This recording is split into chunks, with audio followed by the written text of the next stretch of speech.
शुरुआत करते हैं इस वक्त की बड़ी खबर से। गाजा में इजराइल पर हमास का गुरिल्ला हमले में 4 इजरायली जवानों की मौत हो गई। एक ब्रिगेडियर स्तर का अफसर हमले में जख्मी हो गया। हमास के ट्रैप में फंसी इजरायली टुकड़ी। तो हमास के गुरिल्ला हमले में इजराइल को नुकसान पहुंचा है। आगे बढ़ते हैं। ईरान पर इजराइल के हमले का बदला कैसा होगा, ईरान कितनी ताकत से प्रहार करेगा, इन अटकलों के बीच अमेरिका को एक सीक्रेट जानकारी मिल गई है। रिपोर्ट के मुताबिक ईरान 4000 मिसाइलों से इजराइल को तबाह करने की कोशिश करेगा और यह हमला आज रात हो सकता है। दूसरी तरफ इजराइल भी थमने वाला नहीं है। अब इजराइल अपने पीएम के घर पर हुए हमले का बदला लेने वाला है। नेतन्याहू ने ईरान के तमाम एटमी ठिकानों को भस्म करने का प्रण लिया है। अमेरिका से इस मिशन के लिए बेहद ताकतवर बम आ रहे हैं।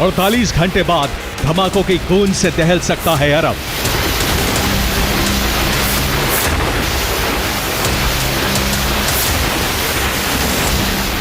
दुनिया के सबसे बड़े पावर सेंटर, सबसे आधुनिक खुफिया तंत्र ने इजराइल को आगाह कर दिया है।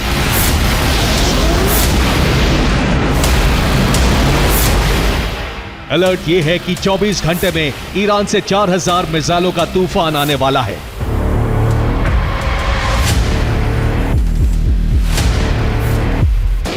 एक अक्टूबर को दुनिया ने इजराइल पर ईरान का यह हमला देखा।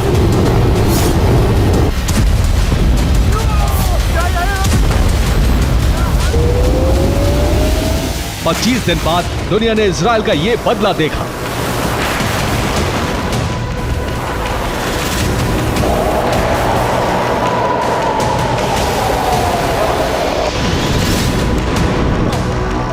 लग रहा था कि अब इंतकाम की आग ठंडी पड़ जाएगी, हिसाब बराबर मान लिया जाएगा, लेकिन ऐसा नहीं है। लेटेस्ट ब्रेकिंग न्यूज से यह अंदाजा हो रहा है कि ये दोनों हमले एक महायुद्ध का ट्रेलर है।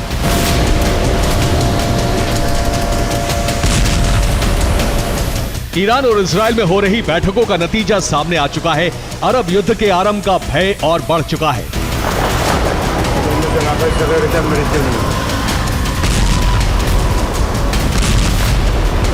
असली जंग तो अब शुरू होगी, क्योंकि इस बार बात सिर्फ इंतकाम तक सीमित नहीं है।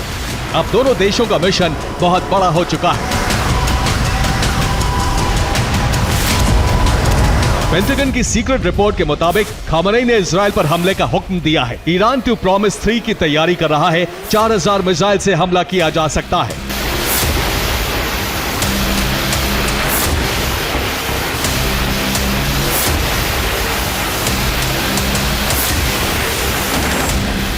इजराइल के हमले के बाद से ही ये दावे किए जा रहे हैं कि ईरान इजराइल पर हमला कर सकता है, लेकिन बात यहीं तक सीमित नहीं है। ऐसी ही तैयारी इजराइल में भी चल रही है और इजराइल का अगला हमला एक खास मकसद के साथ होने वाला है।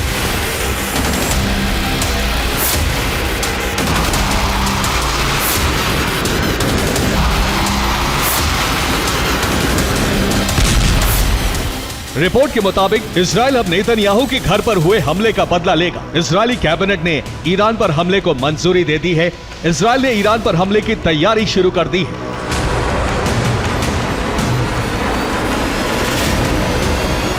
रिपोर्ट के मुताबिक इस बार इजराइल सिर्फ बदले के लिए हमला नहीं करेगा, बल्कि इजराइल अपने सबसे बड़े मिशन को पूरा करेगा।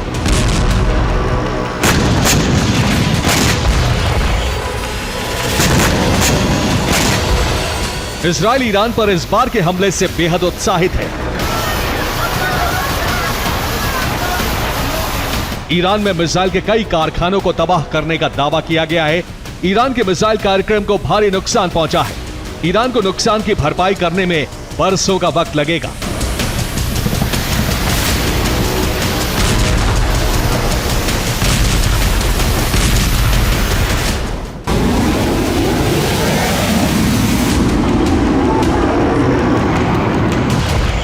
कामयाबी हौसला दे रहा है और अमेरिका हथियार।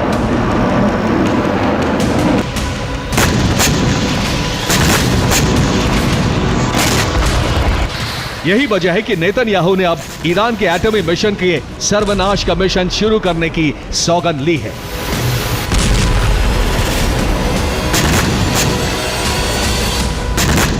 नेतन्याहू ने फिर दोहराया है कि ईरान को कभी परमाणु शक्ति नहीं बनने दिया जाएगा। अब अमेरिका इजराइल को ऐसे बम देने जा रहा है जिससे जमीन के भीतर मौजूद तमाम एटमी सेंटर को भस्म किया जा सकता है। अमेरिका का प्लान आपको बताते हैं। और अमेरिका का एक बेहद ताकतवर बॉम्ब इजराइल पहुंचने वाला है। इस बॉम्ब का नाम GBU-43B है। इसे अमेरिका का मदर ऑफ ऑल बम कहा जाता है। इसका धमाका 11 टन TNT का होता है। बॉम्ब का वजन 9,800 किलो है। यह GPS से सटीक निशाने पर प्रहार करता है। अमेरिका का GBU-43B बहुत भारी बम है, लेकिन इजराइल के पास C-130 हरक्यूलिस कार्गो विमान है जिससे इस बॉम्ब को गिराया जा सकता है। लेकिन इसके लिए विमान को ईरान की सीमा में घुसना होगा। इस हमले में ईरान के एयर डिफेंस बड़ी चुनौती होंगे। इस बॉम्ब से हमले के लिए टारगेट के करीब तक जाना होगा। यह बॉम्ब GPS से सटीक निशाना लगाकर एटमी ठिकाने को भस्म कर सकता है। ईरान के एटमी ठिकाने जमीन के भीतर हैं, इसलिए यह बॉम्ब इजराइल को दिया जा रहा है। यह बॉम्ब जमीन के 200 फीट नीचे जाकर 11 टन का विस्फोट करता है। इसके अलावा अमेरिका GBU-57 बॉम्ब भी इजराइल को दे रहा है। यह भी एक बंकर बस्टर बॉम्ब है। बॉम्ब 2400 किलो विस्फोटक से धमाका करता है और इसका वजन 13,600 किलोग्राम है। लेकिन इजराइल के B-2 बॉम्बर नहीं है इजराइल के पास, इसलिए इस बॉम्ब को F-15 थंडर के जरिए ड्रॉप कराया जा सकता है।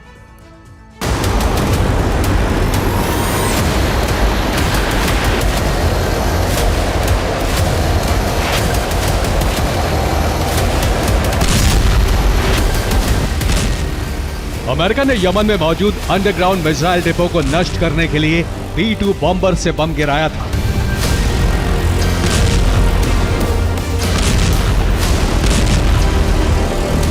यमन में कामयाबी के बाद ही इजराइल को भी 2 घातक बम दिए जा रहे हैं ताकि ईरान का एटमी ठिकाना नष्ट हो सके।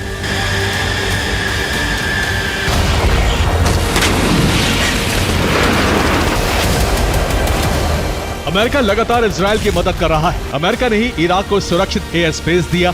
अमेरिका के F-35S फाइटर जेट से हमला किया गया। अमेरिका ने ही थर्ड एयर डिफेंस भेजा है। अमेरिका ने ही हमले के वक्त अपने युद्धपोत को अलर्ट मोड पर रखा।